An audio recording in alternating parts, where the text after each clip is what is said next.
Thank you for attending. Do we have any count on attendees there, Andrew? Yes, it looks like we've got 5 people here. 5 people at 5 p.m. Perfect. Fantastic. Well, we want to be respectful of your time. We'll start on time. So, good evening. Welcome, everyone. My name is Michael Lerner. I'm the laryngologist and medical director at the Yale Voice Center in Greenwich, and I'm joined here today with our co-speaker, Andrew Keltz, who is our voice therapist and my partner in multidisciplinary care. And we are truly passionate about this topic, and it is our pleasure to discuss multidisciplinary care for voice disorders with you. So we have no disclosures. So I guess we ought to start by explaining what are voice disorders really. Well, the first thing that comes to mind with a voice disorder is the symptom of hoarseness. So that seems simple, right? But not everyone means the same thing when they say hoarseness. So I think most would agree that hoarseness usually reflects a change in the voice. The voice doesn't sound the way that it has previously. Some people mean, though, that the voice sounds rough. Others mean that it sounds weak. Others feel like it's actually not that it sounds different, but it feels different. So it might be more difficult to talk. It maybe hurts, or people feel very tired from talking for prolonged periods of time. And others might feel that voice doesn't sound terribly abnormal, it just doesn't sound the way that it used to. Others don't really complain of a change in the sound of their voice or how it feels, but they may just point to the general area of the middle of the neck where the larynx or voice box is located, and it might be hard to put into words what the actual symptoms are for a voice disorder. So hoarseness or voice impairment is actually a very common complaint from a population standpoint. Up to 1/3 of the population is affected at some point during a lifetime with a voice disorder. And voice problems affect 1 in 13 adults annually. But what is most interesting, I think, is that a relative minority actually seek medical care for a voice problem. So, I encourage you to think about that. Have any of you ever suffered from a vocal issue before, or some symptom like I just described? And if you did, what did you do about it? Did you see someone, or who would you choose to see? So one reason, and we can speculate why the minority of patients seek medical care, but a lot of people might assume that, well, my hoarseness is due to laryngitis. Well, what's laryngitis? That's a very non-specific term that's thrown around. I remember having a lot of teachers in elementary school who always seemed to have laryngitis all the time, and were constantly sipping tea and hot water with lemon to try to alleviate this quote unquote laryngitis. And one way to understand how people think about voice disorders is to look at what they search for on the internet. So this slide is looking at the Google search trends. So how often do people look up this term laryngitis, maybe with just assuming that that's the cause of their hoarseness?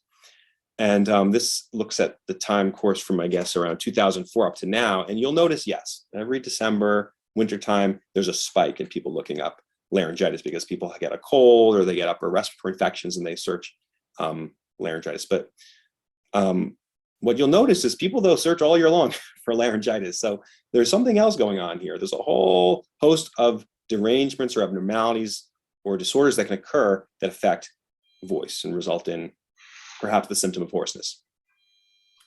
So the question is, what constitutes a voice problem, right? So when is it appropriate to go see a voice professional and maybe get a voice evaluation? So symptoms that warrant voice evaluation. So a sudden voice change is a good reason to see someone for a voice evaluation. If you're at a rock concert and you notice you're cheering for your favorite musician and your voice suddenly goes out and doesn't come back the next morning, well, that's a good reason to get an evaluation. Another reason is if you notice a voice change and it lasts for longer than 2 weeks. that's a reason why you would want to get it evaluated. Another reason is a chronic voice problem. So maybe if you're a teacher and every fall you go back to school and every fall without fail, you feel like you lose your voice. Or you just constantly, the end of every school week, you lose your voice. That's a reason to get a voice evaluation, even if it comes in waves, if it's something that's just happening chronically. Another reason is if your voice does not function the way it used to, or the way it needs to. If your voice is uncomfortable while voicing, that's a reason to get a voice evaluation. Certainly, if you notice that you are just clearing your throat nonstop, that's another good reason. It's a clue that you may benefit from a voice evaluation. Now, maybe you're thinking to yourself, oh, I've noticed my voice change, but it doesn't really bother me. I'm not really bothered by my voice.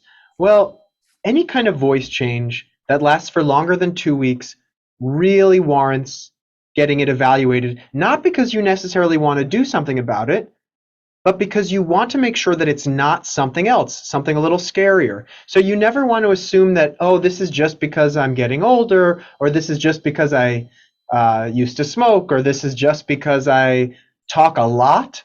You never want to assume, because oftentimes voice can be the first clue that there may be something else going on. So maybe there's some sort of growth, maybe cancerous or not, on your vocal folds, and your voice change is that first hint that something's going on. Or maybe there's a growth somewhere else in your body that's pushing on the nerves that innervate the vocal folds. So even though the majority of voice disorders aren't scary things, it's a hint that your body is giving you that you want to get this looked at. You don't want to ignore it, because if it is something that's scary, we want to be able to identify it early, take the early clues, and make sure we can rule things out. So I want to talk about the three subsystems of voice production. So the first system is respiration. That is the power source of voice production, your breath. All right, the next system of the voice production is voicing, phonation. That's vibration. All right, so there's a power source, the air comes up from your lungs, the vocal folds come together, and when there's enough pressure built under the vocal folds, they start to vibrate and make a sound, and those sound waves bounce around the spaces in our face, and that's the third system. That's called resonance. So resonance is responsible for why I can say this pitch, ah, and if I change to this, if I keep on the same pitch but make a different shape, e. The only thing that changed was the shape of my face, and we perceived it as a completely different sound. So that's where resonance comes in. Now, a voice disorder can occur when one or more of these systems is damaged, or when these systems are out of balance. And here we're going to see just that arrow. You'll see the air is going to come up from the lungs. When there's enough pressure under the vocal folds, they start vibrating, and then that sound bounces around the spaces of our face, and depending on the shape we turn our faces into, that shapes the sound. So dysphonia, a general term for hoarseness, any kind of change in the voice, can be from a neurologic process. It can be from a systemic disease, something that's going on in your whole body that also impacts your voice. It can be post-cancer treatment, maybe some sort of surgery. If you had some sort of surgery that was anywhere in your throat, maybe it impacted the nerves that innervate the voice. Maybe you had radiation, maybe chemo. Those can all impact the voice. Maybe there's some sort of benign or malignant neoplastic process going on somewhere along the pathway of the nerves or on the vocal folds. Or maybe it's behavioral. The way that you use your voice has caused some kind of injury, and we call that phonotrauma. That's some kind of trauma caused by the impact of vocal folds vibrating, so of making sound. There are also age-related voice changes. And finally, there can be trauma from either intubation, prolonged intubation, maybe a car accident or something where there's forced trauma to the throat. Those can also be reasons for dysphonia. So if you have dysphonia, what do you do, right? The first thing, gosh, I recognize I have a voice problem. I'm going to look in the phone book. Nowadays, I don't think that many people search in the phone book, but you probably go on the internet. You look on maybe ZocDoc. Who does your insurance? Who takes your insurance? You maybe go to Google, type it in, and you just press voice problem and click I'm feeling lucky and hope it pops up with someone that's good or the right place for you to go. But anytime you have a problem, it can actually be kind of daunting to figure out where to go that your insurance will take that will actually find a solution to your problem. Thanks, Andrew. So I think we've hopefully expanded the way we think about what voice disorders are and what problems patients sometimes present to us with. But we wanted to highlight the often long path that our patients take to get or to receive specialized voice health care. So as Andrew was saying, so where do you go? What do you do? And I'd say the majority of patients and start with their primary care doctor, which is totally reasonable. And then what happens from there, though? So you present to your primary care doctor with one of those symptoms we described. Something wrong with the throat, a voice change, or maybe a symptom while voicing. And they take a thorough history and a physical exam. And the doctor may then try to treat you medically. No, most primary care doctors are not able to visualize your vocal cords, but they may try to treat you with medications, and you may come back 2-3 months or check in, see if it worked, and then if you remember to talk about that along with the blood pressure issue, then they may try a different treatment, and again you might see them again 3 to 6 months later. And if you're still talking about this topic of voice and you haven't kind of given up on it, they then will probably place a referral and say, okay, listen, I tried my basic toolkit for this problem, but you have this voice symptom that persists, so let me place a referral. So most primary care doctors at this point will say, well, let me refer you to an ENT, a general ear, nose, and throat doctor, otherwise known as an otolaryngologist. And so ENTs in general will have a toolkit to actually inspect or look at the vocal cords. And then the patients may go through a similar process where that ear, nose, and throat doctor may try to treat with medication, maybe, or most commonly, maybe reflux medications, something like, proton pump inhibitors. And then the patient may come back and say, listen, it's not quite better. What do I do? And then they'll look again. The ENT will look again and say, okay, well, let's try this other medication, or maybe might even suggest a surgery or something. And, if it doesn't get better, then most ENTs at this point will say, well, wait, have you tried working with a speech therapist or a voice therapist? So, then they'll place now yet another referral. And, this referral may, entail a prescription pad that says, go to speech therapy, and you're wondering, where do I go? And you might check with insurance and things like this. And if you find a speech therapist who's willing to take you on, then you may initiate a similar process of back and forth and, check back in. Have you made progress? They'll read each other's notes. And I truly hope in these situations that, a portion of the patients get better. But what we often see is that patients sometimes are kind of left to wonder, am I better? Like, have I really closed the loop here? And so by the time they end up seeing us, I think patients sometimes have kind of done a lot of traveling, a lot of back and forth, which is not trivial these days, especially. And patients all kind of wonder, like, am I better? And who's taking care of me? Like, I've already seen now 3 or 4 different doctors, and they're all trying to figure out this problem, and it's not quite clear. So, and some of these patients, I think, end up, unfortunately, kind of give up on the problem, thinking there's not much else that can be done. So, unfortunately, when it comes to advanced specialized healthcare, and it's not isolated to voice care, patients are forced to travel between these multiple isolated silos of specialization. And this model is not only inconvenient for patients, but as you can imagine, and as maybe you're already concluding, or maybe you've even experienced, it can be fraught with opportunities for delays in care, miscommunications, and those miscommunications can occur, between the patients and the providers or the doctors themselves, or even scarier sometimes between the providers as they communicate via fax and maybe sometimes a telephone call, which is great and always welcome. So yeah, I mean, everyone knows what they say about doctors' handwriting. That's the first class you take in medical school. So, sometimes patients literally are handed a prescription or a referral that's scribbled that, can only contain so much information. And as you can imagine, or maybe some of you have experienced, the referral process involves a form and how analog, fax machine. And this is just an image to depict the long process of referral, fax, receive, confirm, authorize, and then hoping that your doctors will share notes with each other. So this is where the concept or the model of patient-centered care comes in. So the idea of patient-centered care is that rather than the patient travel between these different silos, the healthcare system should really be more centralized and essentially hug the patient and bring everything to the same place to provide convenient access to care, a personalized care plan, and coordinated care between all the specialists to ensure that everyone is communicating effectively.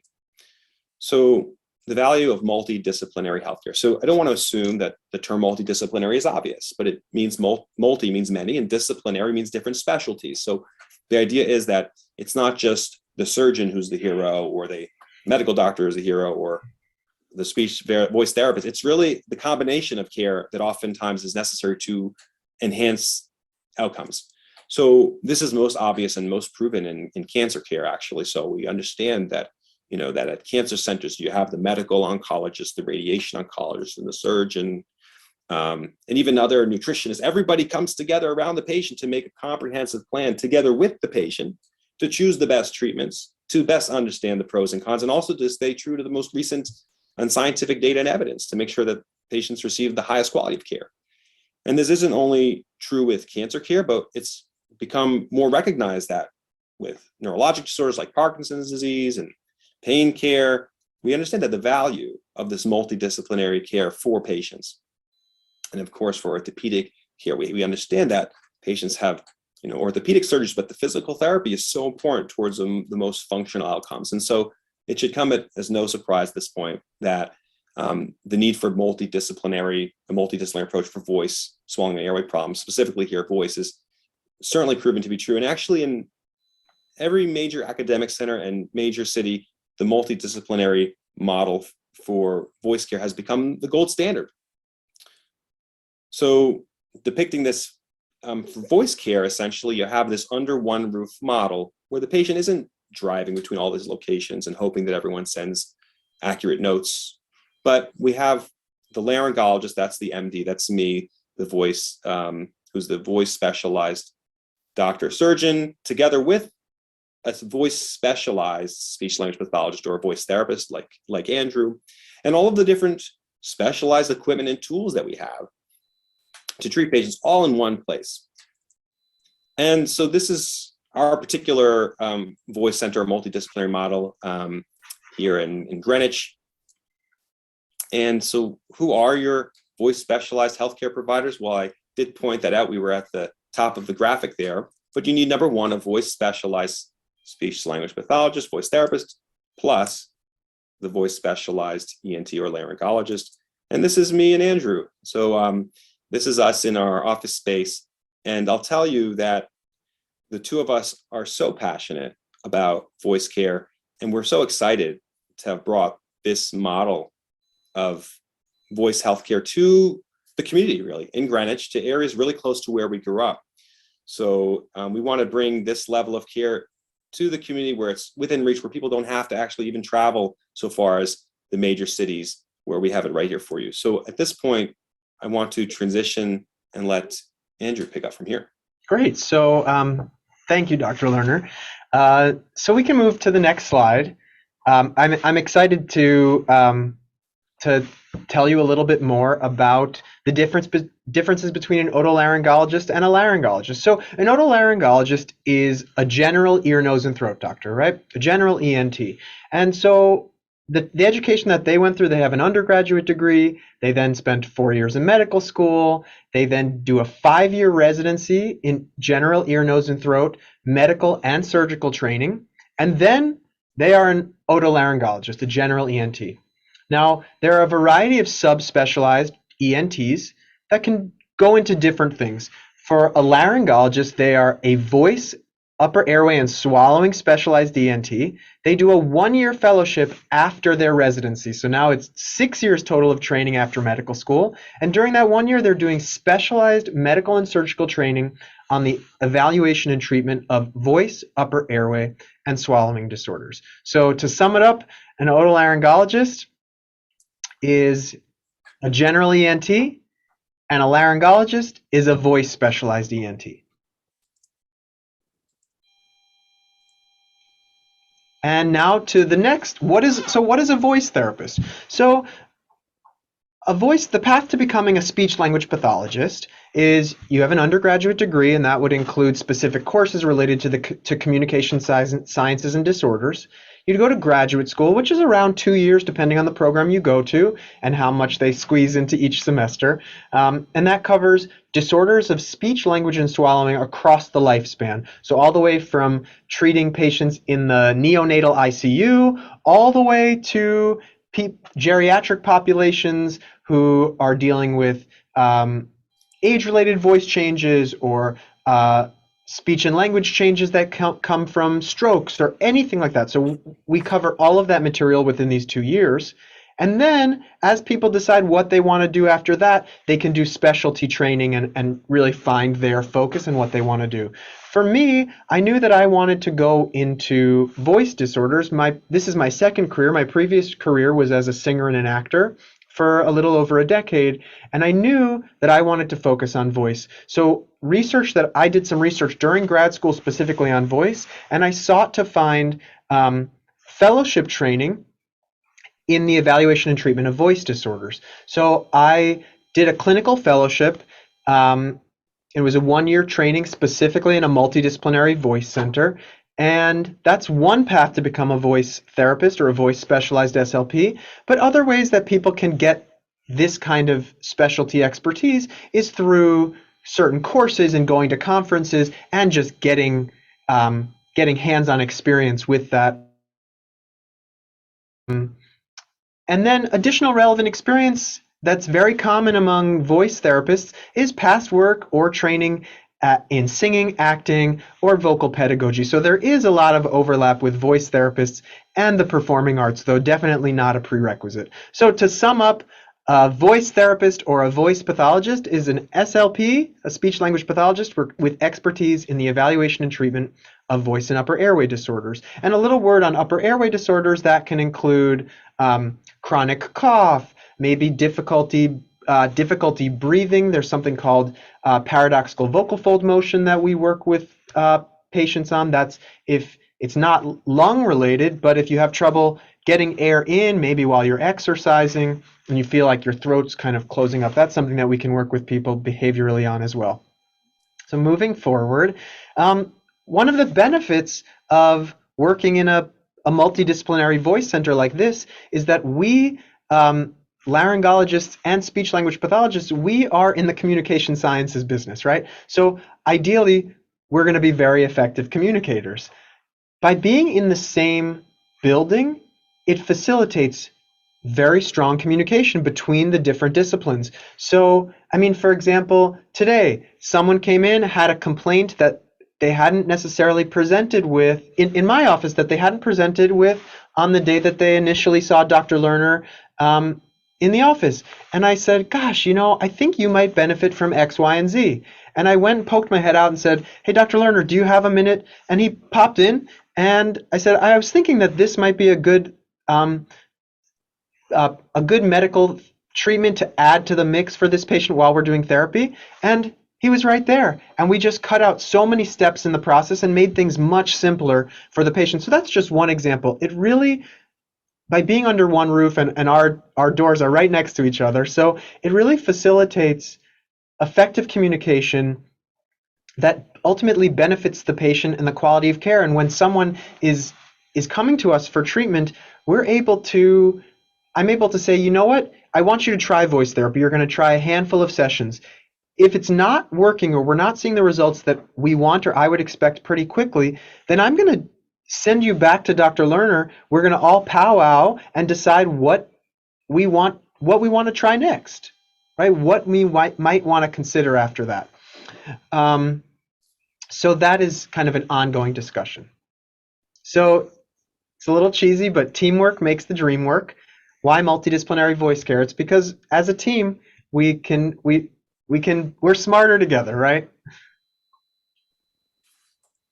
So when the patient comes in, we get to collaborate on whether or not voice therapy is the right approach, whether medical intervention is the right approach, maybe surgical intervention, or maybe a combination of all of those. And we, Dr. Lerner, myself, in conjunction with the patient, because they're an important part of this collaboration as well, decide what is the best fit for their particular goals as they move forward to try to deal with the problem they've been experiencing with their voice.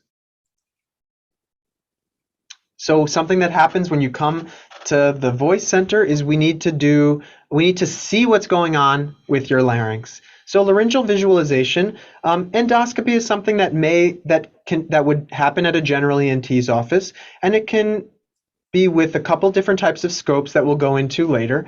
And something that's special and usually unique to a voice center is something called video stroboscopy, and we'll go into that in a couple slides as well. So the types of scopes, there's a flexible fiber optic scope that's passed through the nasal passages. You see the image there. The camera goes in the nose, peeks over the back of your throat behind your uvula, and it looks down, and we can have you do all sorts of voice tasks from there, including speaking, singing, and we can watch the whole mechanism right from the camera just sitting in the back looking down. Another kind of scope is a rigid fiber optic scope, and that one's placed in the mouth. And that we would hold onto your tongue, put the camera in your mouth, and it just peeks over the back of your tongue, almost as if your tongue is a cliff, and the camera just peeks over the end. It just sticks out a tiny bit and looks down at the vocal folds, and it gives us an incredibly zoomed in view of what's going on. Now, I mentioned this word before, video stroboscopy. So that describes the type of light that we're using. It is a strobe light. So I have a picture here of a hummingbird, right? So why am I showing a picture of a hummingbird? Well, you see even in this picture, the wings are flapping so quickly that they're blurry. The vocal folds vibrate for men around maybe 100, 120, 130 times per second. For women, between maybe 160 and 200 times per second. That is way too fast for us to just see with a camera with just regular light. It would just look like hummingbird wings.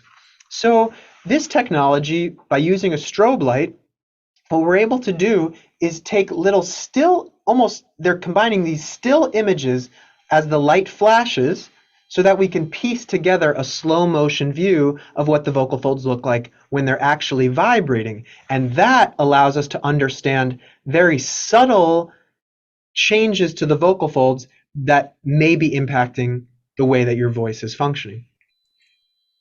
So on this slide, you'll get to see how video stroboscopy works. So if you look at what says number 4, you'll see that there are those little red dots along those waves, right? So we need to make sure that the strobe light is synchronized with the fundamental frequency of your voice. So you have to hold a microphone against your neck, and that neck tells the computer how many cycles per second are your vocal folds vibrating, right? So as you see that pattern of those waves moving up and down, every time you see a red dot, that is a time where the light strobes. So you can see that it's strobing at just the next moment in the cycle, and that pieces together to give us an approximation of what the vocal folds look like when they're vibrating. So moving forward, you're going to see an example of vocal folds vibrating on a video stroboscopy. And this is a rigid exam through the mouth. Try it. Good. And now E.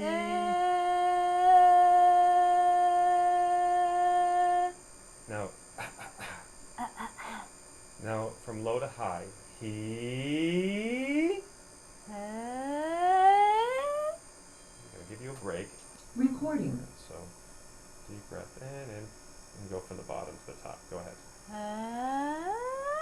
little slower than that. A little slower.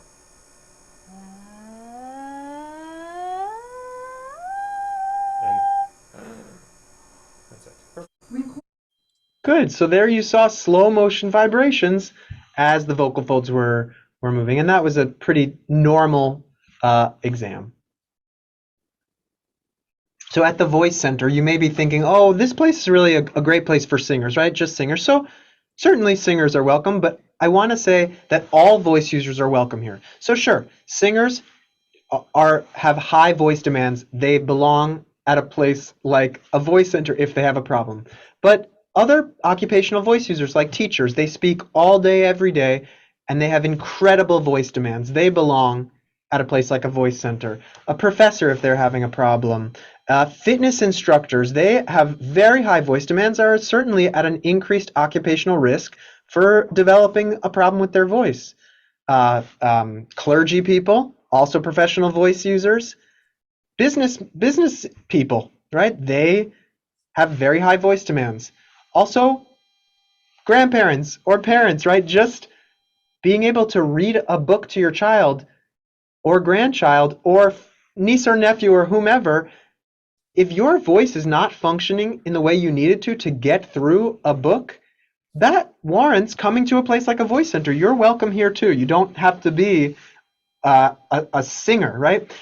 So maybe if you're a singer who just likes to sing along to the radio in the car, or you love to sing in the shower, if that's an important part of your life and your joy, it doesn't matter if people are paying to hear you sing. That's something that we want to be able to help you improve. So thank you, Andrew. I think that was really wonderful summary. And yes, we really wish we could bring you in for a tour in person to see what multidisciplinary voice care looks like. We did put together a short clip that I'll somewhat narrate to show you kind of what a patient might experience.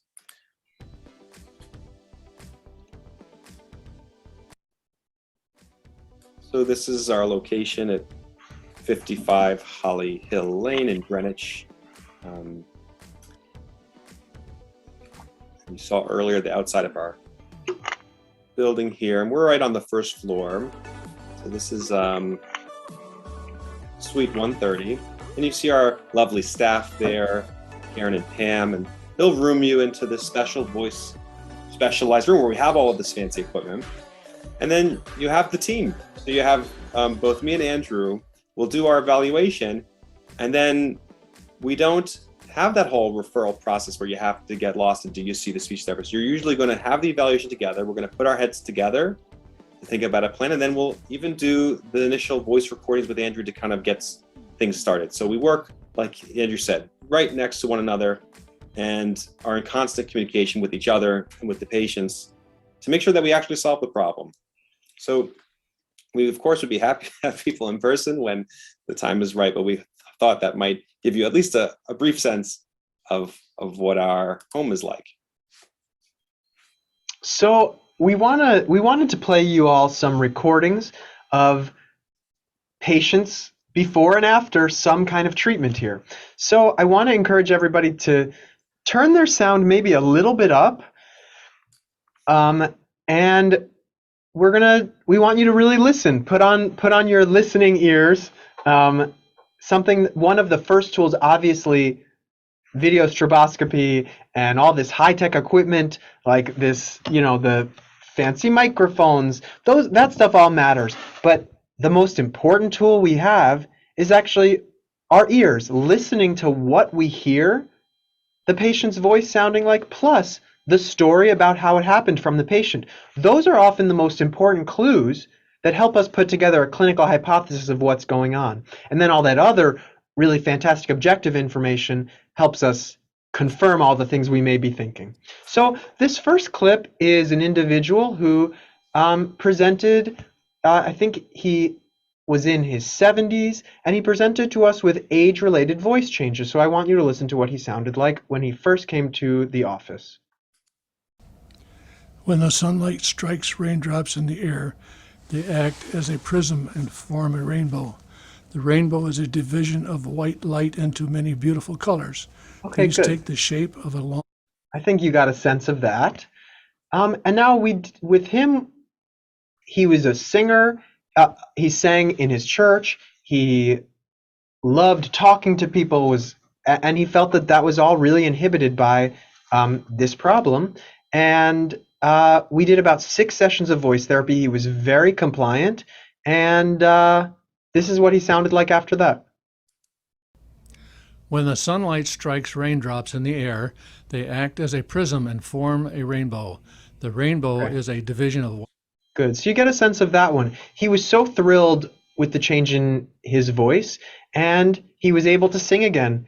And he said he almost felt that he sounded better than he did before he had the voice problem.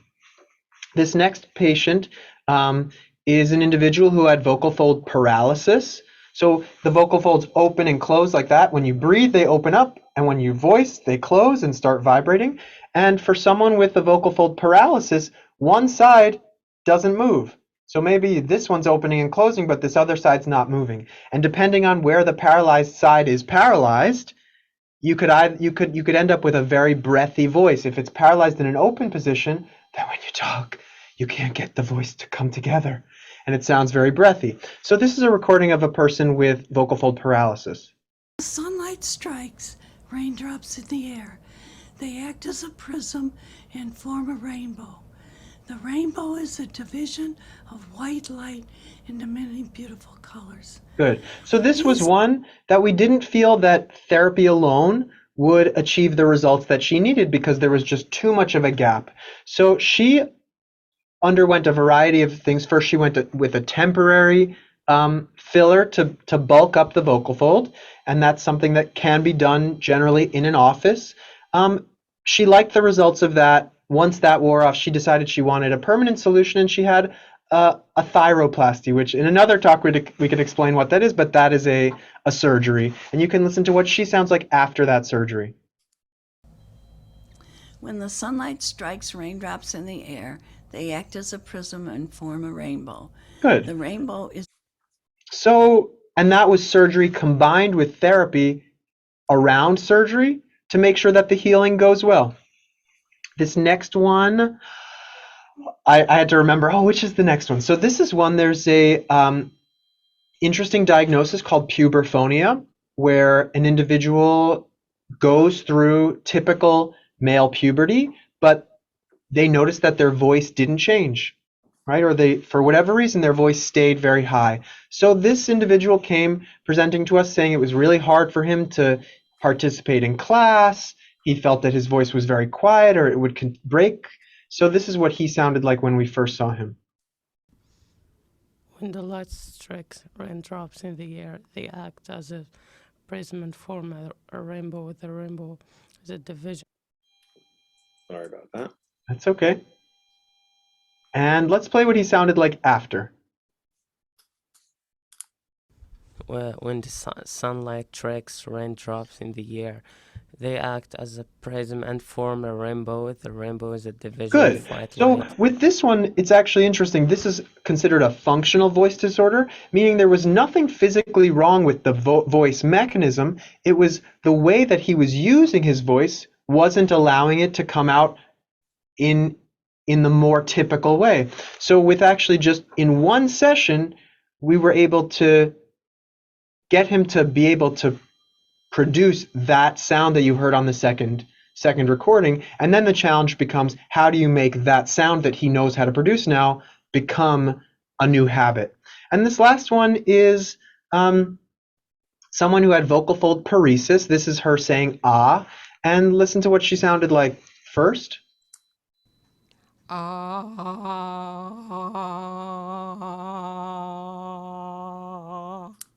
Good. And this is what she sounded like after, I think, 3 or 4 sessions of therapy. Good. And what was interesting about, so this one was dysphonia that happened after a heart surgery, right? So she had heart surgery. She was thrilled with the results of that, and that obviously needed to happen. But there was a voice change after it, and she did just a few sessions of voice therapy over the course of a couple months, and she reports that her voice is back to normal. So those are just some voice recordings. And now we wanted to open it up to questions. Yeah, so thank you everyone for your attention. Obviously, I'm sure you can tell that, Andrew and I, of course, very much enjoy working together, and we're very passionate about voice healthcare. And yeah, we really appreciate your attendance, and we welcome any questions that you might have.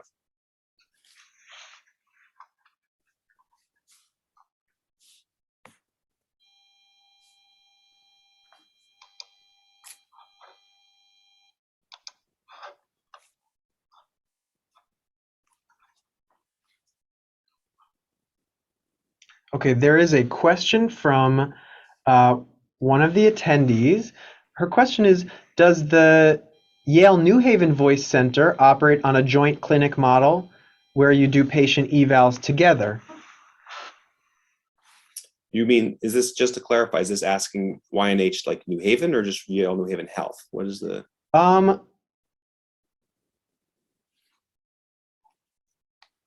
Oh, both, meaning did Dr. Lerner and I do it that way, or does the practice in New Haven do it that way? So we both do our evaluations together. I mean, this is a model where laryngologists and specialized voice therapists have trained in this model. In fact, I wouldn't have it any other way.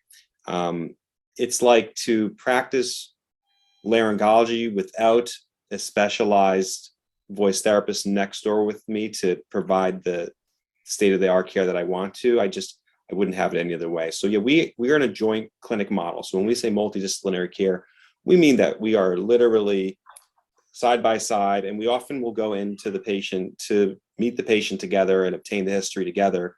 So the patient doesn't have to repeat the whole story all over again. So the patient doesn't have to describe what the doctor told them. The three of us are in the room. That means the three of us being me, Andrew, and the patient, and we're watching the video exam together, and we're formulating a customized plan at that time that's agreeable, that makes sense for the patient, which is what's most important.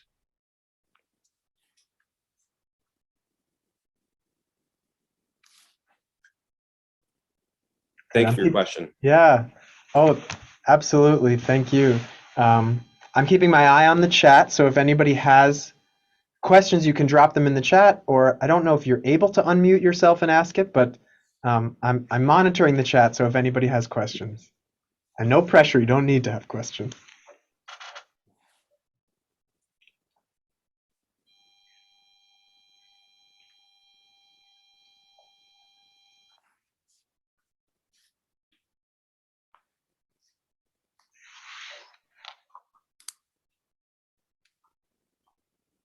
I see a question. Andrew, I think this one is, Oh, you'll be able to feel the best, but we have a question that says, how many sessions does it usually take?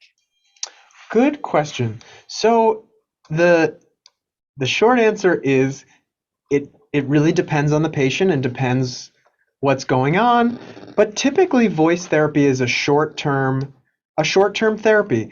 I usually say can be between 4 and 8 sessions. Sometimes if a person has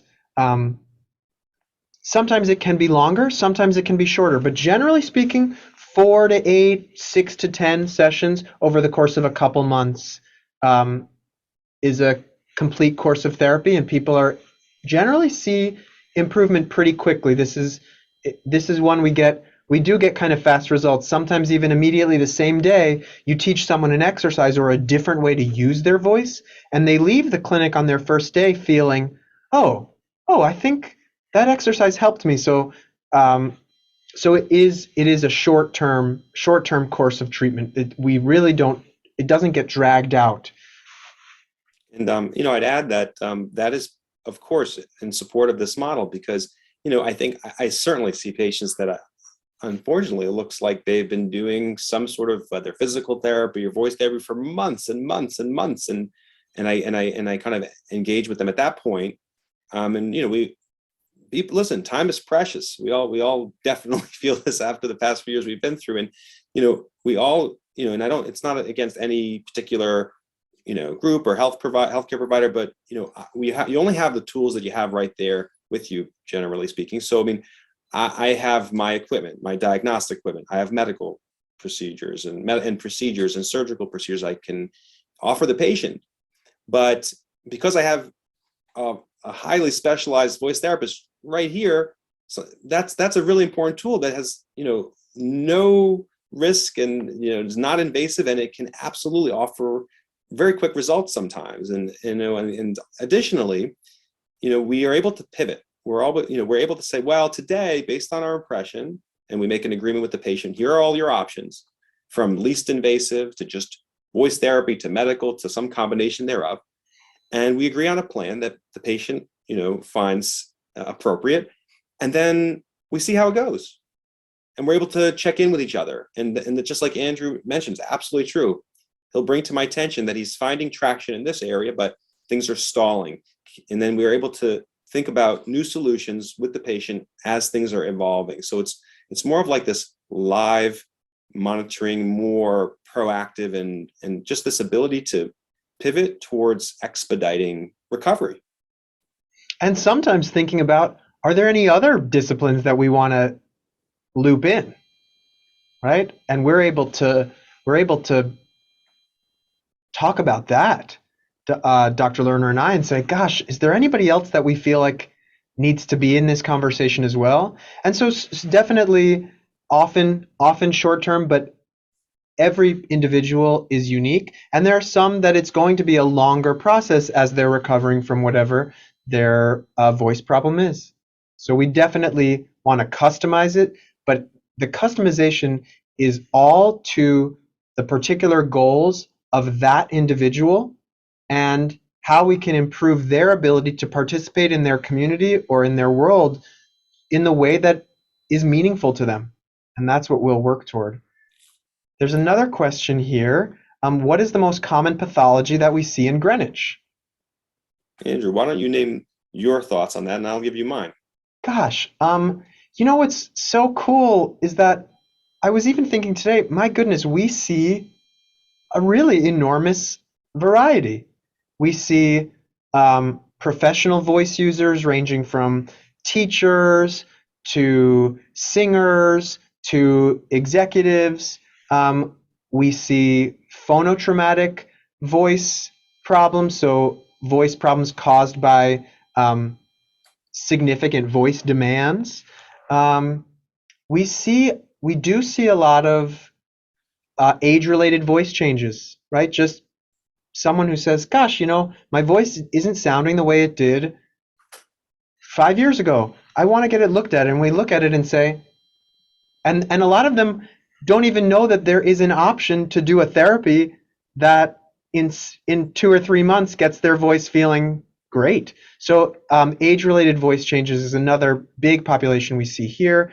Neurologically based voice disorders, different paralysis, paresis, and sometimes voice concerns related to Parkinson's disease is something that we also see a fair amount of in Greenwich as well. Yeah. So, I'd say, the point is that disease doesn't discriminate based on geography. So, I'd say the most common diagnoses that we see are probably, presbyophonia or age-related voice changes, muscle tension, dysphonia. So kind of disorders that in the past, people maybe weren't even recognizing as something that could be treated. And, we also find cases where, because we're in the community, there are disorders that unfortunately patients didn't have access or didn't know that there are treatments for, like these neurologic disorders where, for like spasmodic dysphonia or tremor, where there are treatments and they've done voice therapy or not, or they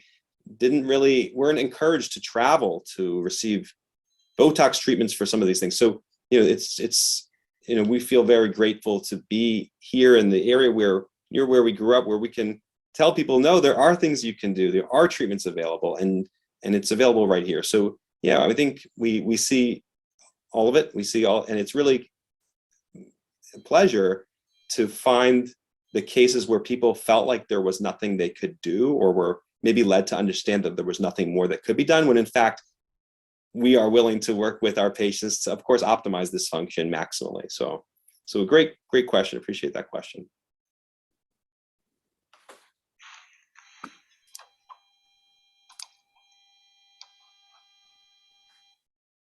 All right, we'll certainly keep the questions open for another few minutes. And if there aren't any more questions, we're just thrilled to have had you here to join our discussion. And It is ironic that we can't hear your voices, though, isn't it?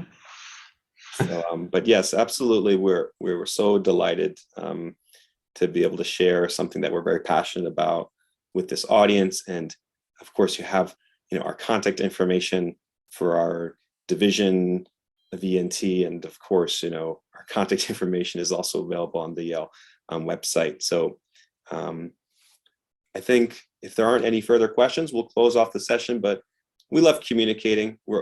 Good. Thank you very much. Our pleasure. Thank you, Kathy. So have a good evening, everybody, and happy, healthy voicing. All right. Bye-bye now.